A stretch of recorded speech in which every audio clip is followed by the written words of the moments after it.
Today we have Allison Bagg. She is a sound healer, breathwork facilitator, intuitive guide, and artist based in Los Angeles. She utilizes a plethora of modalities to help clients ground into their bodies, establish strong boundaries, and open portals to the magic and abundance within. Certified in gong, crystal alchemy, singing bowls, planetary chimes, and tuning forks, Allison aims to bring together both hemispheres of the brain in a beautiful marriage of science and spirit.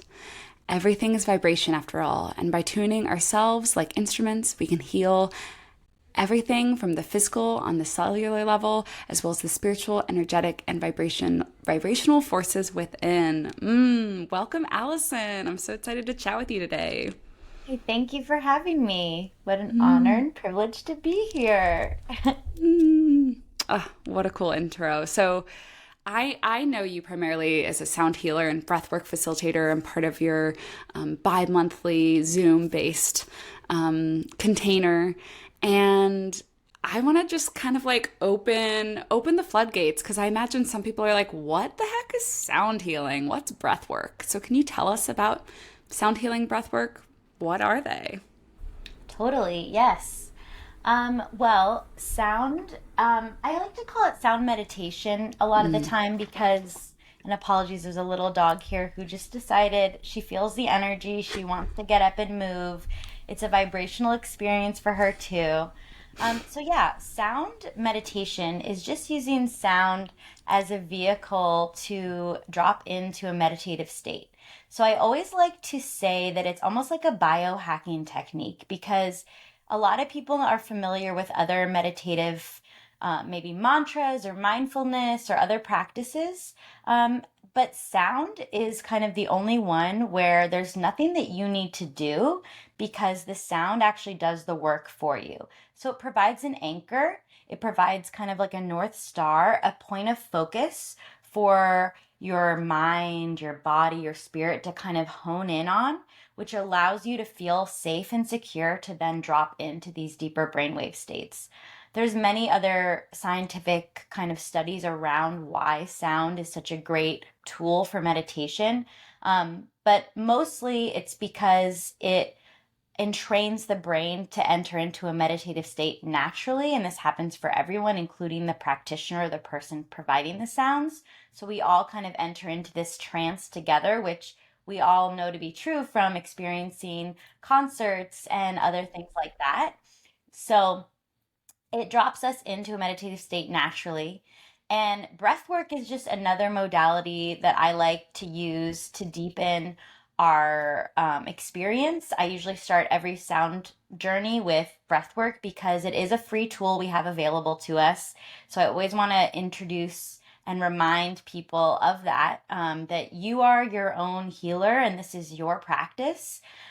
We're just creating the space in the container. So breath work is a lovely tool because you can do an active breath experience or you can do a more uh, gentle experience, a relaxation technique. So it really depends on what you're doing. When people talk about breath work, they're often talking about the active experience of like creating this almost activated fight or flight state, which is not going to be for everybody and every body, but it is a practice we can talk about a little bit later. But what I like to introduce in just my normal sound baths is a breath pattern that just slows down the heart rate, slows down kind of all of that internal involuntary system and drops us into rest and digest really naturally. So I find that it sets you up well to receive the sounds. So I like to link them.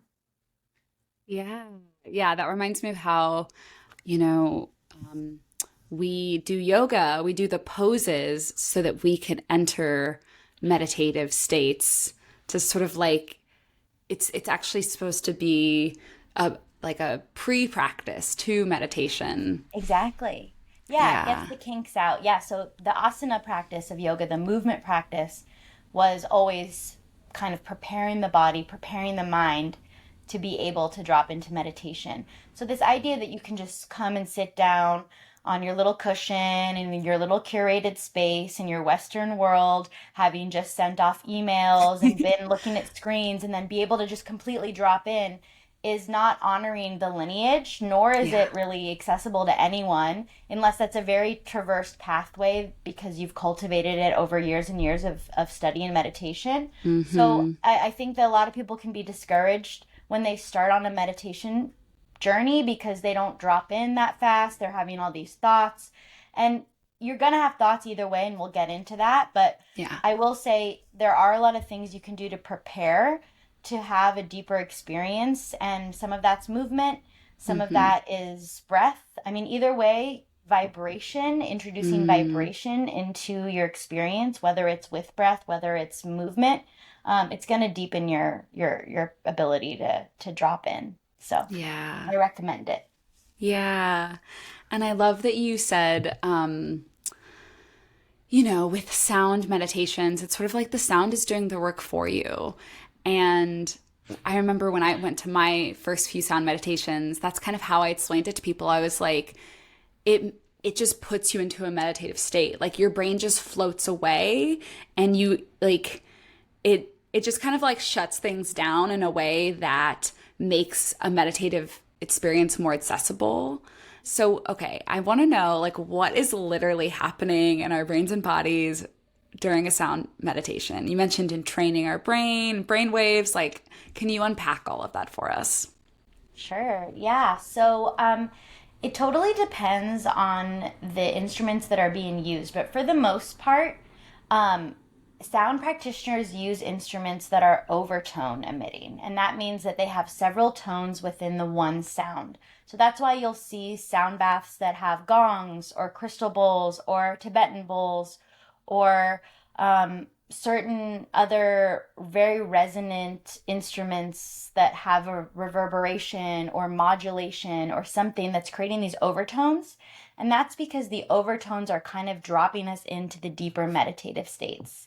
So you could do a sound bath with a guitar. You could do a sound bath with other instruments, and people will still have a deep experience. But it's the reason you see certain instruments over and over again is because of their overtone emitting quality, which is what creates this deeper meditative state because it entrains the brain to drop in. So when you hear a single tone, like a gong or like bowls that kind of have this just kind of clear, crisp tone, even with the overtones, it slows down the heart rate, it slows down the blood pressure, it drops the temperature, everything kind of lowers down, which is then activating your parasympathetic nervous system, which is your rest and digest state. So in our normal waking life, we are in a beta brainwave state, which is active, alert, thinking mind. When we're a little more relaxed, we're in alpha. That's like somewhat related to like a hypnotic state that you would enter into when you're watching TV or driving a route that you're very familiar with, and then you get home and you're like, I don't even remember the drive. That's alpha. Alpha is beautiful. There's a lot of benefits to alpha, and it's also connected with the Schumann resonance, which is this frequency the earth emits that is really healing for animals and people and measurable, and really we can get into that later. But it's cool that our brain waves, when we're in a relaxed state, are mirroring the way the earth emits this kind of beautiful frequency that we're all experiencing all the time. And it might even sound like a gong. It's just below our range of hearing, which is cool to think about. And we can also talk about that in a moment. But when you enter into meditation, you actually go deeper than alpha, you go into theta. And so I have done studies on myself and with people that have been receiving sound from me in the same room where we've both been hooked up to brain scans, and we're in theta, both of us. We're all in theta together. So I'm entering theta too. And theta is this meditative state. We also enter theta in sleep. So a lot of people will feel very rested after a sound bath because of that, because you are entering into similar brain waves that you enter into sleep. A lot of people will say that a sound bath or meditation or yoga nidra can be a replacement for sleep. I wouldn't go that far. Nothing will ever replace sleep, but you can get almost a full REM cycle in a shorter amount of time, in a truncated amount of time in meditation than if you were to be sleeping. So in a way, it does give you a little boost. You'll traverse all of those brain waves throughout a sound meditation. It's not like you're going to be in theta the entire time. And that's cool too. That's kind of why sometimes you have more lucid experiences in the sound journey and why you might feel as if you're asleep or fully fall asleep. So, it's kind of a whole range of experiences. But essentially, the overtones, the entrainment from the instruments is all dropping you into these states, and your body knows exactly how to receive that. So I always say, get out of your own way, allow your body to naturally fall into this rhythm. Our bodies are always looking for a pulse to kind of latch onto. We do create our own, of course. We have this electricity that runs in our body. We have this pulse in our hearts that we measure with an EKG, and a pulse in our brain we measure with an EEG. This is an electric charge, an electric pulse. Women are also tuned to the moon, and that is a pulse that kind of creates a rhythm hormonally, and also creates a rhythm for the earth with the tides and all that stuff too. So we're always kind of looking for something to latch onto, and this is what entrainment is as well. It's like if there's a stronger pulse, our bodies are gonna be like, yes, I can relax into this. I don't have to create it on my own. That's less energy expended to kind of create this pulse. I'm gonna fall into this. And that's why often with groups of women too, there might be like an alpha woman that like all the women entrained to her cycle and then all have periods together. That's a similar thing. It's like mirror neurons, if you've ever heard that term as well, and we do that psychologically with people. But similarly, when we hear music and a rhythm and a beat and a pulse, our bodies are like, yes, I can relax because I don't have to create my own anymore. Let me just fall into this. And with slower pulsing that you are getting from these instruments, your body is going to fall into that rhythm. So again, it's like the sound is doing the work. There's nothing that you need to do. It's a hack into meditation. And this slowing down of everything is what allows for us to drop into a meditative state. There's a few other things within that in terms of like when we work with crystal bowls versus Tibetan bowls and what that is doing on the level of the body. And there's also a lot of scientific studies that are now kind of showing very directly, like taking someone's blood before and after 20 minutes of gong and showing what that is doing on the cellular level. So there's a lot that can happen on both like an energetic and vibrational level, but also on a really physiological level. So I love this blood study with the gong because they showed that right before the gong, they looked at the person's blood and there was a little bit of bacteria floating around, like they had most recently maybe been sick or had some inflammation. Their red blood cells were a little bit dehydrated, a little bit shriveled, and clumped together. So kind of like viscous, like it was thicker blood. And then after 20 minutes of gong, that's it, just 20 minutes of gong, they took their blood again.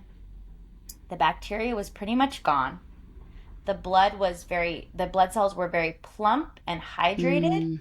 They weren't as clumped together, so they were like flowing more freely, and therefore the blood had this like better flow and wasn't as viscous, which is really good for all kinds of inflammation and disease when you have a better flow like that.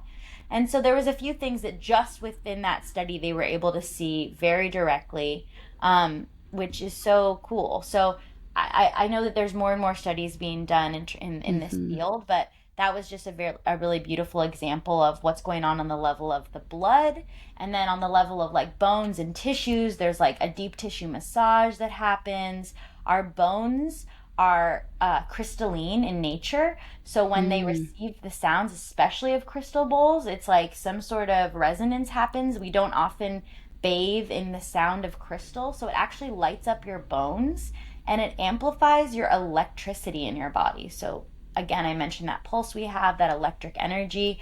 it gives you more juice in a way. So in a way, it's kind of like charging yourself like a phone, like plugging yourself in, giving yourself a little tune up, and getting a little bit more electricity. So those are just a few things, but there's like so much more to go into. And yeah, everyone notices different things too. I mean, some people drop into deep rest. Some Mm-hmm. people process a lot. Some people will have a lot of thoughts arising. They're really like working through something. There's almost this feeling of emptying that happens, of like you're kind of rinsing out anything that's ready to be released. So there's a lot that can happen energetically, vibrationally, physiologically, and looks different for every person, and it looks different every time for every person because we're always bringing something new to the table. You can never step into the same river twice. So it's a beautiful combination of multiple variables, whether it's the space, the people, the instruments, the facilitator. It's going to be different every time. And so I always tell people also to trust in the experience, to trust that they're getting the medicine that they need, and not to really have expectations around how that might look or feel, but to perhaps have an intention as kind of a North Star guiding anchor as well. And then see where it takes you. Oh, thank you for all of that. Wow, there's so much juiciness in there. Um, yeah, I mean, just to piggyback on on this last bit of like, yeah, for me, it's different every time. And sometimes I'm like totally in another dimension. And other times my brain is so active the whole time. And there's a little bit of frustration. And then when Yeah. I leave it, I'm like, oh, wait, no, I'm very blissed out. Like, yes, my brain didn't fully turn off in the way that I want to, but like I'm in a different state. Mm. And I have an aura ring, and it's like this tracker, and it's cool because like it will show the different sleep stages based on those different brainwaves that you were talking about. And most of the time I do experience deep, light, and then REM, which deep is like oh my gosh, why am I blanking? Deep is, which brainwave is that? I know theta is REM sleep. Deep is, I don't know why I'm blanking on it, but basically, different stages of sleep are associated with those There's different Delta. brainwaves. It's probably Delta. Delta, yes, that's what Yeah. it is. Yeah, yeah, and it's interesting because I can kind of track like my what my experience feels like and what the brainwave is like, and Yeah, it's the so times where cool. I'm so just like it feels like less thoughts, that's more deep. And the times where it's like a little more dreamy, floaty is theta. Yeah, I'm so fascinated about like the brain hookup scan that you did. Yeah, that was cool. I'll have to work with that guy again. He's my brother's friend, and he helps athletes uh, learn how to get into a flow state, and Yeah. that is theta. Yep. So I love that you just were able to connect. Well, first of all, noticing how it feels in the body, and then having the data to see like what that brainwave state actually is. And this reminds me of like in the yogic tradition, the word Om is supposed to represent all the states of consciousness. So it's traditionally spelled AUM, and the A represents waking life, the U represents dream sleep, and the M represents deep sleep. And then the silence afterwards is the fourth. It's the state from which they all arise. And that's kind of like the magic place where we go into meditation, and then we can experience the whole range of waking, dream, deep. So I've never quite even put this together, but I suppose, waking is like beta, maybe alpha, a little bit of high alpha. Dream is a little bit of the low alpha and theta, and then deep sleep, where there's like, Yeah. that not that dreamlike state, but you're like actually asleep, is delta. Gamma is also like a high active mind, but it's also where a lot of like gurus and like enlightened masters, they'll study them, and they'll see that they're in gamma a lot of the time, which it's like almost like it's like a circle, it's like a spiral, it's a snake eating itself. So once you get to gamma, you're kind of already start getting into that delta Yep. already, because it's like at that level um of deep awareness in a way. Yeah. Um, So yeah, that's so cool. I've always wanted to ask people who have like an Apple Watch or an Aura Ring, like what they tracked and what they noticed. So I Yeah. love that you're doing those studies on your own. Yeah. And I really love, what you were saying earlier about, basically, sound meditations can help us drop into this rest and digest. And I also facilitate yoga nidra, which I know you do. And so much of my work in somatics is, yes, helping people maybe in the moment shift into rest and digest, especially if we're triggered or activated, but that it's actually about over time Mhm. experiencing more and more ease and shifting our baseline state.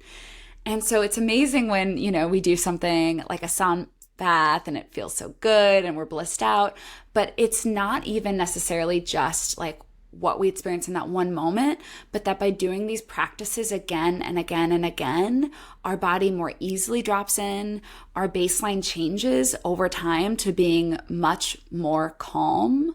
And what you said about entrainment just like really clicked of like, right, like whether it's like if someone is really activated in a room, our nervous system aligns with them. Like we really do, our body and brain wants efficiency. So Mhm. and we also evolved to be coordinated. Like we are collaborative beings. And so I'm just really simmering in this idea of like how does an individual shift their baseline, and also like how does that change how we show up in groups so that like I have a stronger magnetic pull to this calmer rhythm, and so maybe I'm less easily swept up in other paces. Oh, that's so awesome. I mean, yeah, I mean, I always like to remind people that meditation in general is cumulative. So no Hmm. matter how long it's been since you've sat on your meditation cushion or gone to a sound bath or this or that, you will drop in faster and deeper every time, even if it's been 10 years. It's mind gym, and you're working those muscles and you're getting that pathway, kind of, you're getting those deep psychic grooves, you're rewiring things, you're kind of new synapses are firing, and that's cumulative over time. Um, I I also like to remind people that like, we can show up in this hermetically sealed vacuum special space where every aspect that can be controlled is, and you're in this little special nest that you've created for yourself of cozy comfort, and you're immersed in these beautiful sounds, and of course you're going to feel blissed out and all these things, but then you get in your car and then you're in traffic, and that's where the meditation shows up. Yep. So Ram Dass has a quote that's like, you think you're enlightened, go spend a week with your family. And we can do all the things in our meditation practice, but it's how we then integrate it into our everyday life. And Yep. so this is what kind of gets me riled up a little bit about people who are not integrating their experiences, whether that's plant medicine. I see it a lot in the plant Hmm. medicine world. And like, no shade, of course, like everyone's on their own path and journey. But I do think that integration and that spaciousness after you Yes. end the om, that's the magic. Hmm.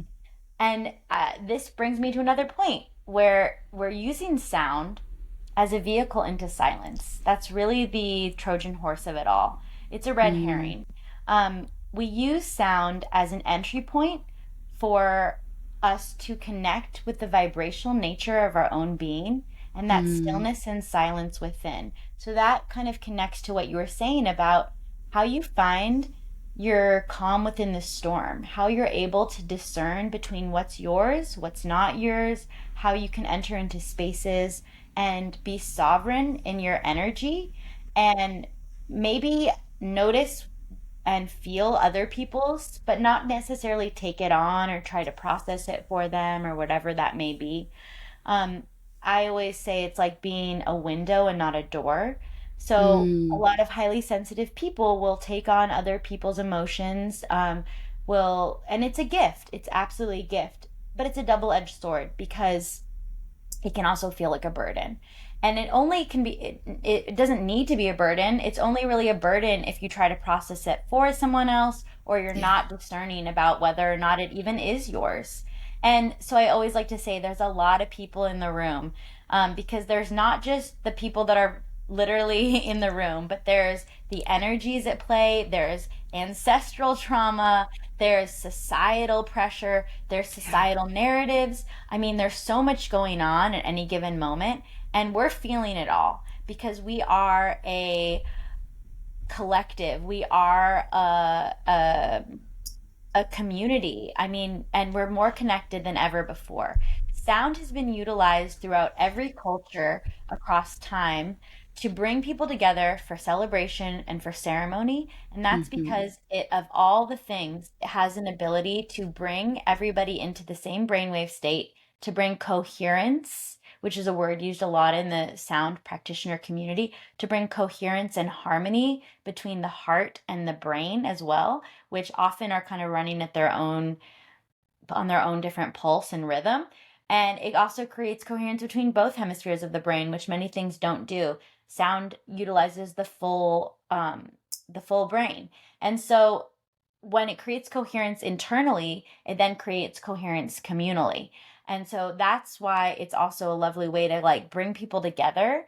And in this way too, kind of amplify whatever the intention of the group is. So for celebration or ceremony, it's a beautiful tool. But yeah, I think ultimately it is an individual path of kind of figuring out what your home frequency is. That's a term I like to use because we use the sound as this entry point into silence and stillness within, into deep listening, deep inquiry. And from that place, we can start to be like, oh, I'm carrying this around. Is this mine? Yeah. Is this someone else's? If it's someone else's, maybe it's ancestral. Maybe it's my mom's. Maybe it's deeper than that. Maybe it's something I picked up scrolling social media today. Maybe it's my best friend. Maybe it's blah blah blah blah blah. So it's about discernment and also noticing, and getting really clear on what is yours. And that way you can enter into every space in your normal waking everyday life, um, being able to really understand and feel into that, and hopefully then not take it on in the same way. And then you're able to bring your meditation practice into integration, um, as because here we are, we're living in busy bustling cities with lots of energy, lots of things. It's only going to get more chaotic. I Hmm. always say that like this moment right now is simpler times. Like we Yeah. always were like, oh, remember like pre-Trump, like think about that. How wholesome Uh-huh. was that? Think about even Tiger King era of of COVID. Like Oh. it's only Hmm. going to get more chaotic and crazy. So the key I think for everybody is to really own your own shit, get Yeah. really comfortable with that, feel into it, and then not project it onto other people, but also be aware of all the projections that are around us all the time. And that's why meditation is so beneficial. Yeah.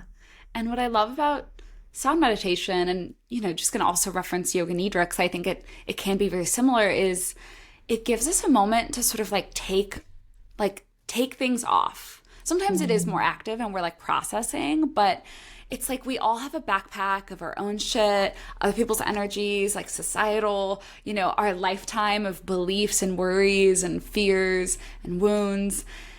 And it gives us a time to just set it down and to let our body really deeply relax. And then that helps us show up more fully. And especially for some of my clients who have experienced major trauma, it might be just like a small reprieve from what they're processing and what they're going through. And it doesn't necessarily mean that they have all the solutions now, but it's like a moment where their body can be like, I'm okay.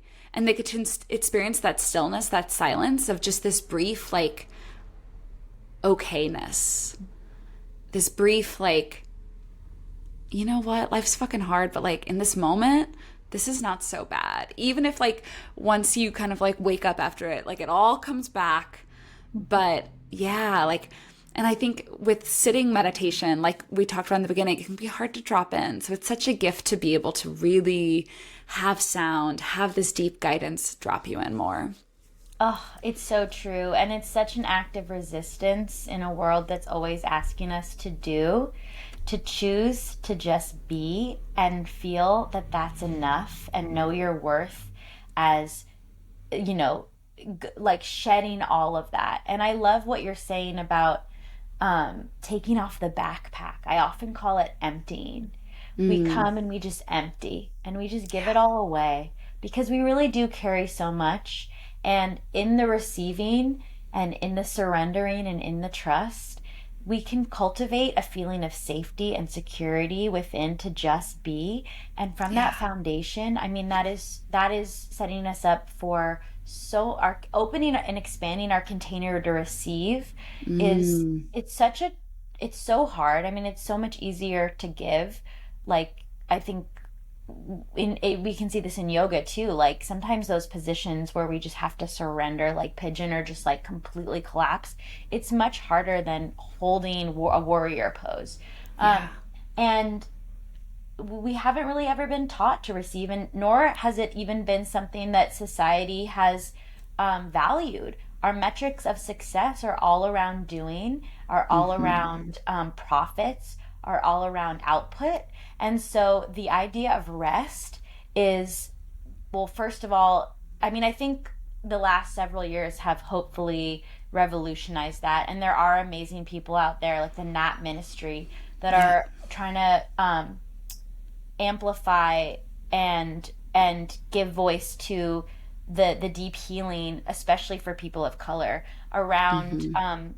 rest and receiving and how that's a revolutionary act and an act of Yeah. resistance. And in that, it's such a beautiful and profound healing for the collective, not Yeah. only for you, but in general. So I always love that. And Yoga Nidra is like the ultimate for that. And, to get super esoteric for a moment, it's also a death practice. And a lot of Mm, meditators, that's kind of like the crux of as you traverse down the path, that ends up being kind of like the Sankalpa or North Star of meditation is ego death and connecting with that part of you that is beyond the body, beyond this experience, the witness, yeah. um, the spirit, connecting with source, and knowing Hmm. that you are so much bigger than this experience, and therefore it provides a sense of peace and something that you can kind of integrate into your everyday life, knowing that this is a beautiful game that we play, not to get caught in the story, and then that then ripples out into your everyday life too, and that's how you can see your meditation practice really taking hold and having deep benefits. But yoga nidra, is all about rest and receiving and kind of this bigger ego death that happens.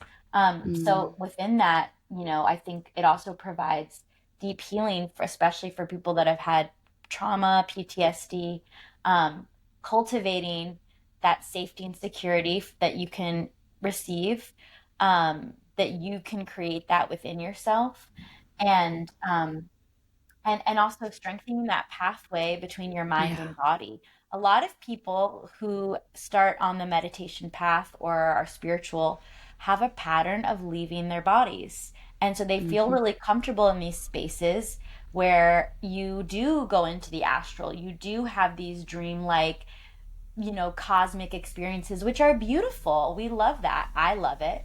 But I started to notice as I continued to enjoy sound meditations and all these different modalities that actually what I really did need was grounding and was strengthening my connection to my body. So I think that is also a really interesting thing to discuss because um, Yeah.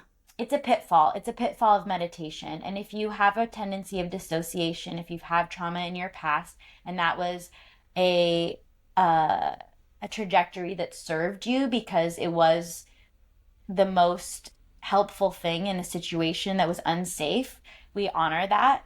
But we also notice if it's no longer in alignment or no longer serving us.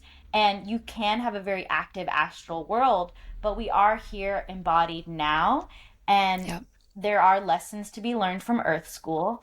And so we can extend even higher too when we're grounded and connected through our bodies. So I find that often the trajectory on this spiritual path is at first seeking this astral experience, cosmic experience, wanting to connect with source and be out of our bodies. And then we come to realize actually the pathway is through the body, through this embodied experience. And so I love Yoga Nidra because it's doing both at the same time. It's really Hmm. strengthening our connection to our bodies. First and foremost, grounding into that, and then being able to feel into the expansiveness of this deeper aspect of self that is outside the body. But it's through the body that we get there. And Yeah. so I always also like to integrate a little bit of that into my sound meditation by, first of all, telling people that sound is a vibrational experience that we feel physically. It's not just this auditory psychoacoustic experience that has effects on the brain waves and that does all these neurological things. It's also a very physical experience, especially if you're in the room with the instruments. We can still feel this virtually, but um, vibroacoustic sound is the sound that we feel. And sound does both psychoacoustic and vibroacoustic. So I always also like to remind people to tune into that, to tune into the body, tune into where the sound is landing physically, and also maybe even use your breath, your Hmm. intention to move the sound around your body as an alchemist, as your own healer, as Mm. like this, you know, as an exploratory curiosity, and a sacred pilgrimage around the form, using vibration in this way. So I think that's also a really beautiful way to tune in and strengthen your connection to the body. And then you'll have that feeling of safety and security within yourself to be Yeah. able to carry that into your everyday life too. Mm. Oh my gosh. There's like so many points that I want to hit on. Wow. Yeah, I think the two things I just want to like plus one about are that, yeah, our society teaches us to give and give and give and give and give and not actually receive.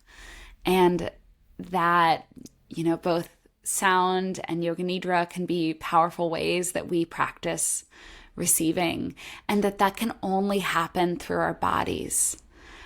And that it does take safety because we can't receive when we don't feel safe.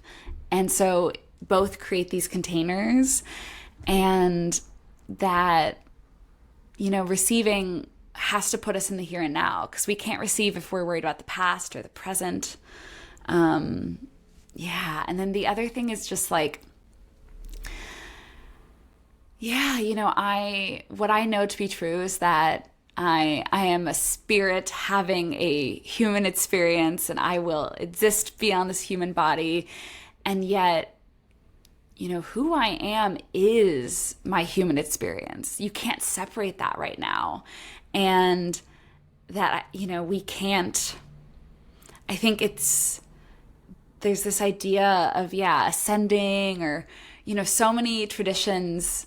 The watered down version can mean that we're bypassing our bodies. And yet, really, we soften through our bodies, we receive through our bodies. Like, it all happens through our body, even if much of it is in stillness and we're not moving and we're not actively doing. So everything you just said just like hits so close to home to everything that I know to be true. And I want to ask you about breath work because it seems like the breath is such a powerful way to connect to the body, and it's through vibration.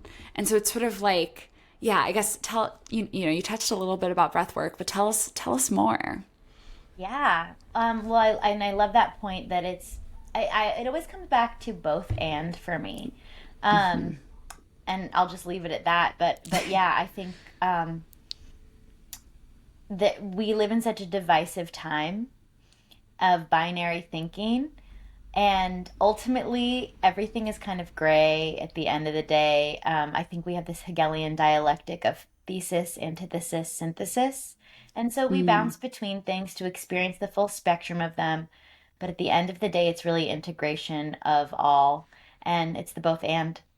So it's the body, the spirit, it's all of it, and that you can't identify too heavily with anything. They're all woven together in this beautiful tapestry. Yep. Um, so breath work. Um, yeah, so I feel like I dance between modalities as I traverse this path. I find myself excited about different modalities, and again, it's both and, because I find that the more you bring things together, there's never going to be one approach or one style. You could go really hard and heavy on something for a while, and it could serve you really well. But I think ultimately, like, we've we've done this with medicine. We've separated things out. We've siloed things in such a way where we're not looking at things holistically, and we get very righteous about what we think is the path or what is the way. And ultimately, the more modalities that I've trained in and learned about, the more I see that they all kind of come together in this beautiful way, and I want to integrate them all. So sound was my first entry point in terms of facilitating, and it's because it brought me so much um, deep healing that I wanted to then share that. And then breath work was the next modality that I received so much from, that then I wanted to share out. And that's just been my path and journey. Anything that has been beneficial for me, I feel a deep desire to share. I feel a deep desire around education and around reminding people that they have the tools available to them at any time. And often these tools are free. And breathwork is the perfect example of that, because your breath, you we have barely little control in this chaotic world. The only things we can control are our breath and perhaps our energy, maybe through the breath or through cultivating that connection to ourselves and what's ours and what's not ours. But the breath is kind of the first thing, and it's kind of the only thing. It's this thing that we think of as this involuntary experience because we often are not thinking about it. But we can, of all the things in our autonomic nervous system, it is the one thing that we do have autonomy over, that we can control. And then from that, it can then ripple out into the rest of our involuntary autonomic nervous system by then slowing the heart rate, slowing the blood pressure, lowering the temperature. So our breath is kind of the entry point to be able to control this involuntary system that's always kind of going, whether or not we're thinking about it or not. So I love it because learning about breath work is and teaching breath work is a way for people to gain some to feel empowered about their ability to heal themselves, about their ability to control something in a chaotic world. Not that I necessarily think control is the best word, because Yeah. we also need to surrender, as we've just talked about. But so with breath work, it's kind of this umbrella term to discuss different patterns of breath. And I mentioned before that there is active breath, or there's like more relaxing breath. The active breath work is what you often see advertised when people host a breath work meditation or session. And that's pretty intense. It's not going to be for everyone. I always say you get high on your own supply. I always also say that it's like 10 years of therapy in one go. So if you've been doing a lot of therapy in terms of like working with the mind, that's beautiful. That has a place. But I recommend that you try something somatically to integrate that experience, Yep. because you can know your patterns. You can know, this dynamic that you're playing out over and over again. You can know the origin of it. You can know that this stems from the way you were parented, or this abandonment wound, or whatever, your inner child. You can know that, and you can still relive it over and over again, because it's only on the level of the mind. So to integrate these things, I love breath work. I think it's a great way to deepen your experience of whatever psychological thing that you're kind of exploring and excavating at the time. So breathwork rewires our brain in a really direct way. When you introduce a new pattern, whether it's with breath or even just like taking a walk on a new path, literally taking a walk in a different way than you ever taken a walk before, those new patterns create an altered trait, which creates altered states. So this is something we see even like with dogs. Hmm. They say that you're supposed to allow your dog to smell different things every day, to walk on different walks, not take them in the same loop every day, to try new things. It's really good for their brain. It activates and creates new synapses. It also elongates the telomeres in the brain, which is for longevity. So why wouldn't we be the same? So breath work is just introducing new patterns of breath. And this idea that after like certain age that you don't have the neuroplasticity to be able to rewire certain things, or that you're stuck in these like, in the yoga tradition we'll call them samskaras, like deep psychic grooves. um that's a that's a bad narrative. Like, we absolutely at any point in our lives have the ability to shift, and to we have neuroplasticity. We can change our literal bodies, brains, everything. And breath work is a beautiful and easy and often free way to do that. So the active breathwork practice, there's many different ones. You may have heard of Wim Hof. He is the Iceman. He's amazing. His story is beautiful. I suggest looking into him if you're curious. There's tons of free breathwork out there in his lineage, but essentially he kind of discovered by over oxygenating his body with deep breaths and then suspension of breath, holding out the breath and holding in the breath, that he was able to then withstand crazy cold temperatures. And then they also saw that his immune system was so strong from doing that that they could even inject him with, I think it was Epstein Barr. There's literally a video of this online, and he Hmm. didn't get sick. So, I mean, take what works, leave the rest. But look into him, and that breath work I love to do and use. I think it's really also very powerful to notice in the suspension of our inhales and exhales how the energy feels in our body, because again, that's cultivating that inner silence and stillness. So I love the suspension of actually over oxygenating your body and then sitting in that and feeling that and noticing that. And being in that kind of fertile void space and feeling your own prana, your energy as it's circulating in your body, and being like, oh my God, I just held my breath for 60 seconds. I've never done that before. And being able to feel like I'm powerful. That's already going to switch so much in your brain. So Wim Hof is a great method. Holotropic, people say it differently, is another pattern of active breath. It's a three-part breath. And I teach this one too. So it'll be double inhale, inhaling into the belly, inhaling into the heart, and exhaling out the mouth. So that one's cool because it's also the same idea. You're over oxygenating your body. You're also breathing into the belly. I love this one because we so often, and this is what most breath work actually is about, is showing you where you're not sending breath or where you're not breathing as deeply as you can.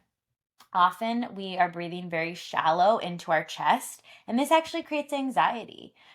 People that are taking tests and all clenched and uptight, they notice that they're only breathing up here. And if they were to deepen into their breath, they find that they have better test results. I'm talking about like a written test or something. They can actually and then you're also not cutting off oxygen supply to your brain or to your, like, there's just so many actual practical reasons why a deep belly breath is really, really good for you.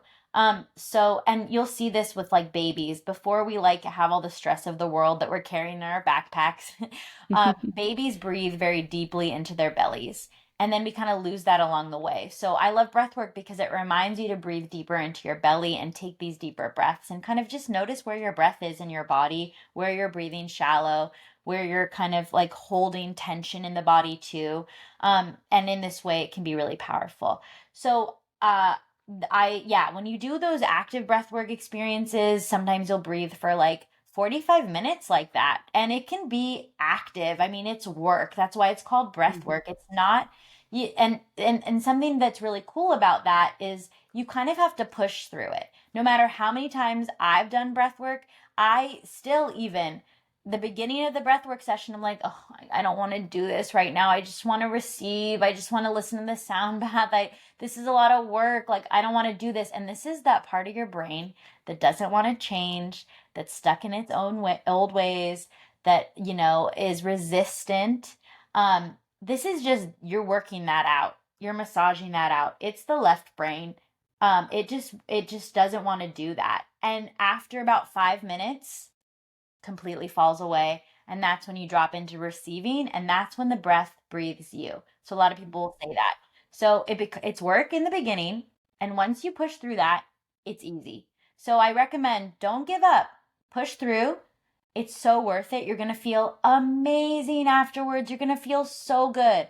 So that's active breath work. And then there's the relaxing breath work, which I often will teach in a traditional sound meditation that I'll lead, sound bath that I lead. And we'll just start with that. So that's just deep inhales, deep exhales, maybe slowing down the breath so the exhales are longer than the inhales, maybe doing some humming, maybe doing some alternate nostril breathing, which also has its own benefits and is part of a yogic tradition. Nadi Shodhana is what it's called. So there's a lot of different patterns. Also, I love a deep belly breath. I love breathing into the heart space, in and out the heart. Essentially, these are just like slower patterns. They drop us right away into the parasympathetic, the rest and digest state. This is another hack. I tell people to do this when they're in traffic, in the car. It really, really does change things. So these are all just tools. They're tools to Yeah. put in your toolkit to pull from at any point. There's so many different patterns. There's so many different ways. And so it just depends on what is best for you in the moment, what's going to be good for your body. I will say that the active breath work is not recommended for pregnant women or for anyone with any cardiac issues, heart issues. But also at the same token, this is just like overly cautious behavior. Yeah. So talk to your doctor, because most likely it is fine for literally everybody. But a facilitator in integrity would probably start with a little bit of a warning, Yeah. just to make sure that nobody is gonna have an adverse reaction, because it is activating, and it Yeah. is kind of triggering a trauma response in the body, because the active breath work, the whole theory behind it is that you are working yourself up into a fight or flight state, because only from that state can you then tap into the other times in which you've built up a charge from being in a fight or flight state that wasn't properly discharged. Hmm. And so it creates this kind of like trauma in the body. The body keeps the score. So it's a way of like getting into that same mindset to then be able to release it. So Yeah. this isn't going to be for everybody. And it's good to check with your doctor if you do have any reasons why it might not be ideal. And also it could be trauma inducing. So you want to make sure that you're in a safe container and that you're working with a facilitator who's trained, who's trauma informed, and who's thinking about all of this. Not to throw shade on anybody, but a lot of people will train for a weekend and then hold space. And so I will say, be careful, and make sure that the person that you're working with, that you feel connected to and that you feel safe with. That level and feeling of safety is going to be the foundation for everything. So yeah, those are kind of like a little bit of touch points on breath work. And I definitely recommend just exploring it. And even just right now in this moment, maybe we can all take a deep breath together just to kind of land on that. Yeah. So Let's do maybe that. placing a hand on the heart as a symbol of kind of grounding, and maybe even noticing how just touching your body and feeling that warmth already creates a feeling of safety and security. And then taking a deep breath through the nose, maybe filling the belly to start, rising into the heart, maybe into your hand, holding at the top, and let it go with a sigh. Ah. And just notice how you feel after that deep breath. This is the silence, the space in which we kind of just take note. And you can do this breath as many times as feels good, but it's a nice way to just notice how a little breath can really change everything. That breath and that cue of the hand really calmed me.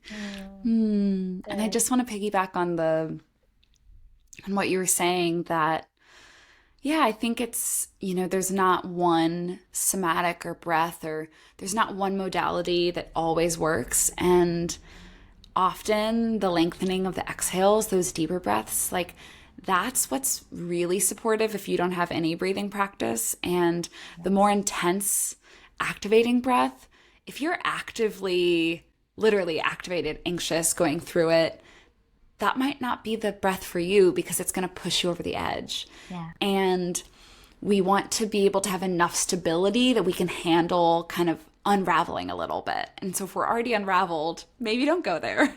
Maybe find some support.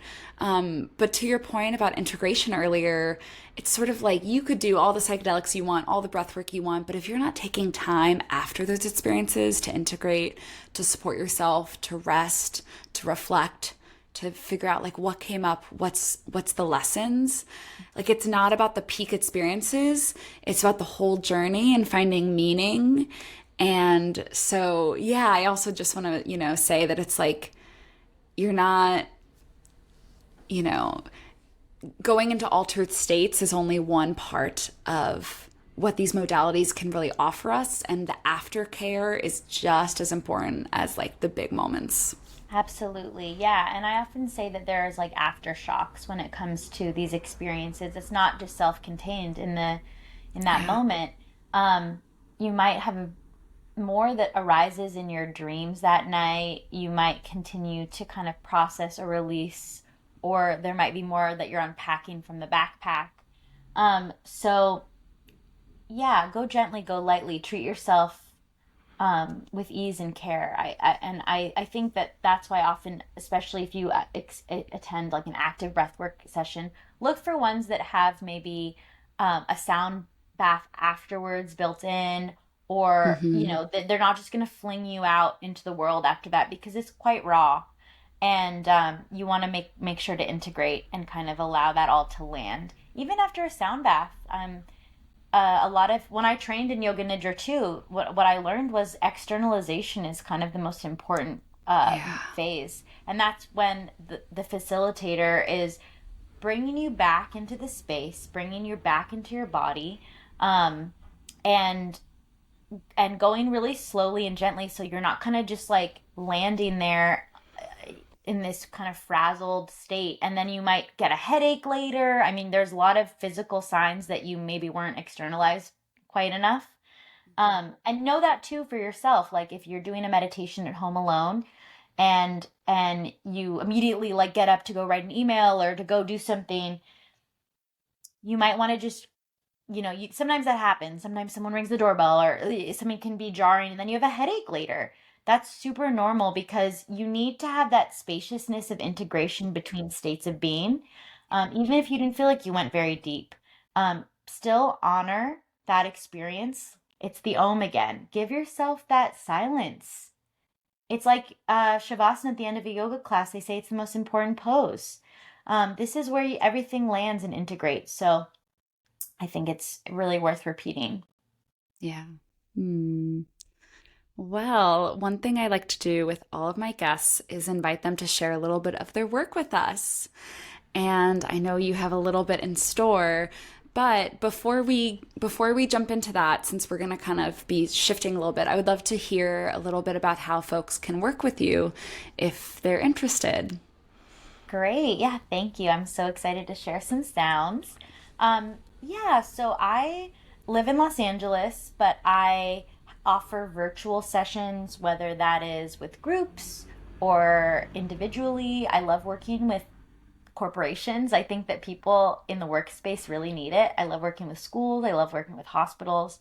If you have any connections there, I love to facilitate in these spaces.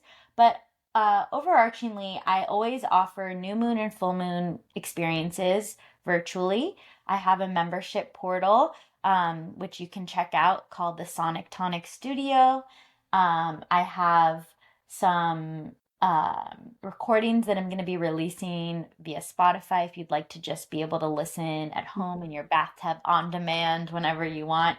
I will say that the membership portal does have a whole library of past new moon and full moon sound baths and breathwork journeys, but also just to be able to pull up an audio file is really, really nice. I do a lot of events in LA, but I also travel. I do retreats. So I'm out there, I'm around. My Instagram is probably the best way to just see what's coming up that week or what I have going on. And it links out to my website, which has more information on everything we talked about and my offerings. I work privately as well, doing not just the sound and breath, but also other energy modalities that I've trained in, if you're interested in that. Mostly that's about kind of like grounding and strengthening boundaries, which I find is very important for a lot of people in this moment and was for me. Again, it's all, what's worked for me and then how I can maybe hopefully help people along the path, even if I might only be however many steps ahead. And yeah, so these are all the spaces I'm in at the moment, and so feel free to reach out in all the astral realms. I love it. And I'll make sure to include some links below. And I just have to, recommend your member portal because it's so great for me to just have two built-in breathwork and sound baths a month. And they're like an hour 15, and you get to do it from your own bed. And it's just like a way for me to have this baked into my life at zero effort in a way that's very affordable. So highly Thank recommend. you. Yeah, Mm, I was hesitant at first to do virtual offerings, especially like in the beginning in 2020 when I was starting to do that. But honestly, people really receive a lot, and it's really nice to hmm. be able to be in your own space.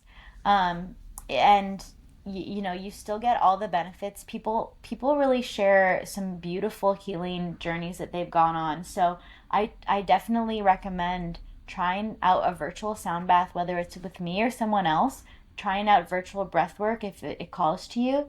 Know that these can be very profound experiences, and sometimes being in the safety of our own home, of our own Yeah. bed, even going into the bathtub, like being in water, can deepen Mm, your experience. So, I wouldn't discount it. I would recommend a virtual experience any day, and it's nice to do a little bit of both, in person, yep. virtual, whatever it may be. But it really does have profound effects, and this is actually studied by the HeartMath Institute.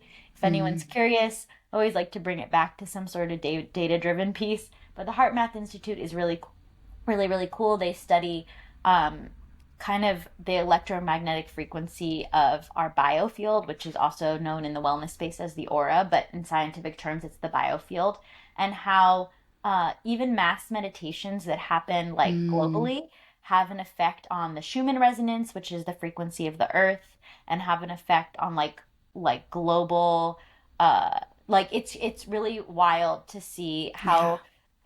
how interconnected we are, whether we're in the same space and time, and how transformative experiences can be virtually or even just with someone thinking about someone else Mm, and wishing them well. If someone's in the hospital, they've seen that person like recovers so much faster when a group of people is thinking about them. So there's a lot in the wow. unseen, the unheard realms that the HeartMath Institute is studying in a very scientific method. So check them out if that at all calls to you. One of the main guys is Roland McCready, and he's really cool. But yeah, I believe in the power of virtual experiences, so get involved.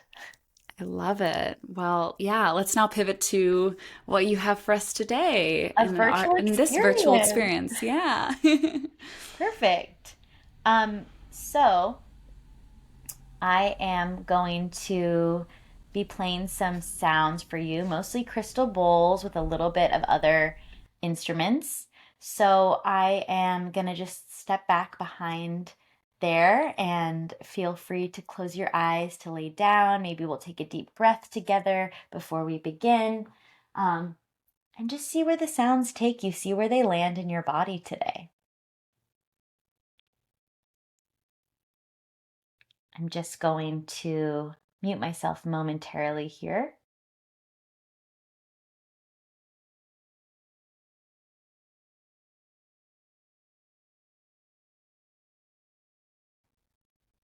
Okay.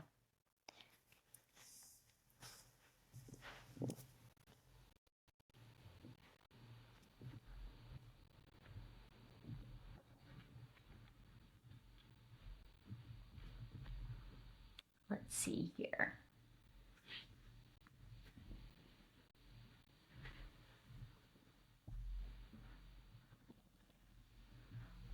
So let's just start with a vibrational breath, with a hum.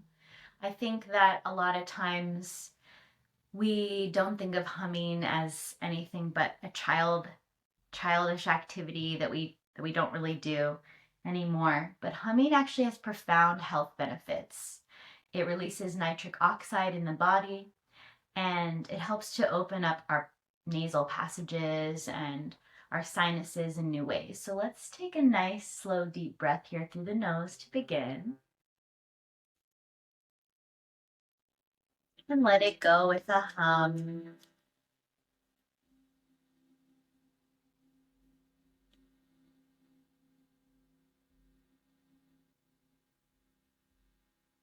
Two more like that. Inhale through the nose, filling the belly, rising to the heart, holding at the top, and let it go with a hum.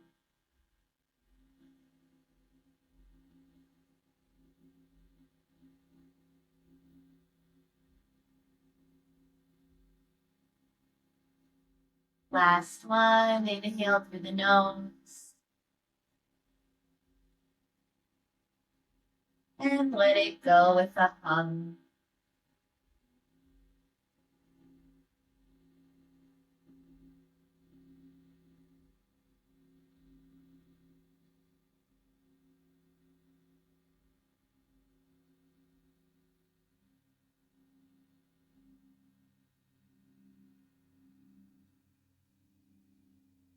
You can just let that go.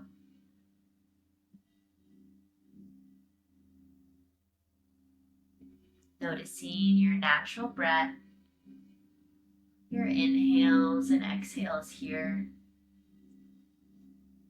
Not trying to change anything, just being exactly with what is.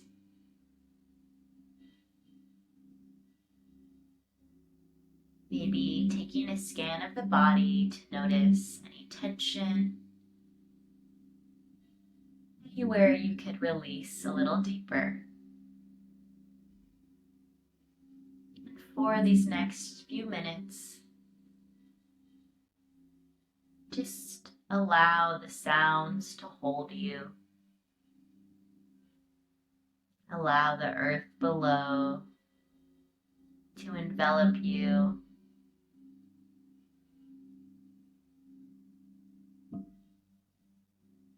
This is a soft place to land. There's nothing that you need to do. So just spreading yourself across the surface of the earth, getting heavier and heavier with every exhale.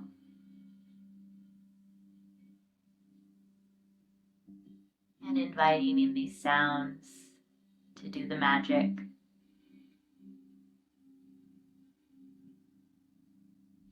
I'll let you know when it's time to return.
Inhale through the nose,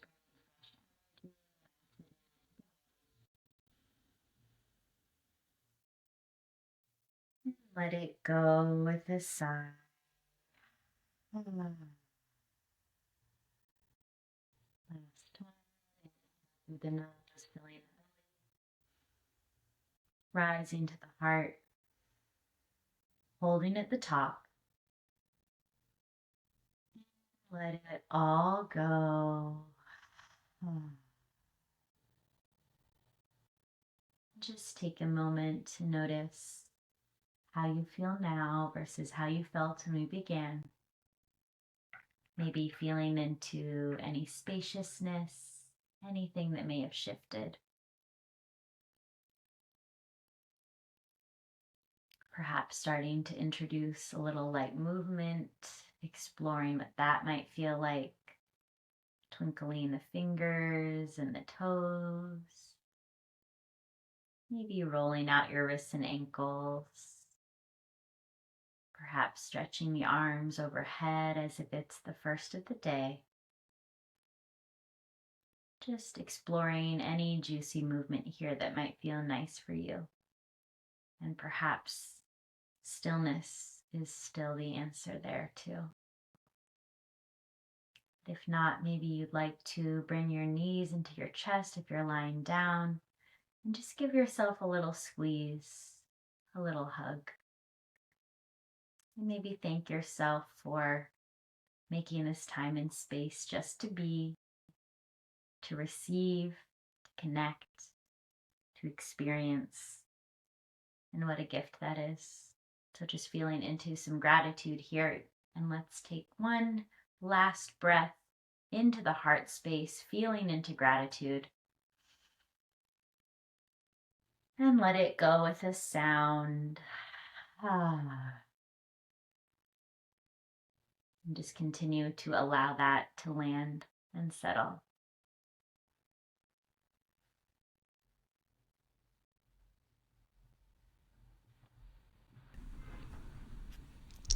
That was so good. Yay. Short and sweet, but definitely blissed me out. Sometimes that's all you need. Just a little brief tune Mhm. up. Yeah. Well, thank you so much for chatting with me today and all the places we went conversationally and that beautiful practice. Thank you. I had a great time and I love to share these instruments, these sounds, these frequencies. So, yeah, it's my honor and privilege, and I'm grateful to everyone for receiving and for connecting. And I can feel your energy even in this moment now, because time and space is not linear. So I appreciate you. And yeah, thank you so much for creating this space, Jaclyn, for this conversation to occur, this beautiful container. Your integrity and authenticity is so beautiful, and I appreciate you. So thanks again. Thank you. Thank you. Awesome. Well, thanks everyone for listening.